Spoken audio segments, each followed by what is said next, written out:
માસ્કધારી બદમાશોનો ત્રાસ, પિસ્તોલ લઈને યુવતીના અપહરણનો પ્રયાસ નિષ્ફળ।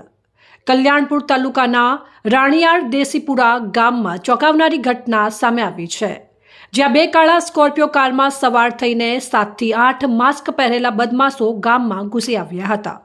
આરોપીઓ સીધા એક ઘરમાં પહોંચ્યા હતા અને યુવતીનું અપહરણ કરવાનો પ્રયાસ કર્યો હતો। બદમાશોના હાથમાં પિસ્તોલ જોઈને ઘરમાં અફરાતફરી મચી ગઈ હતી, પરંતુ ઘરના સભ્યોએ હિંમત દાખવી વિરોધ કરતા આરોપીઓ ભાગવા મજબૂર બન્યા।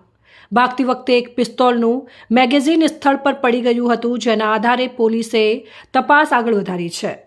પ્રાથમિક તપાસમાં સમગ્ર મામલો પ્રેમ પ્રકરણ સાથે જોડાયેલો હોવાનું સામે આવી રહ્યું છે।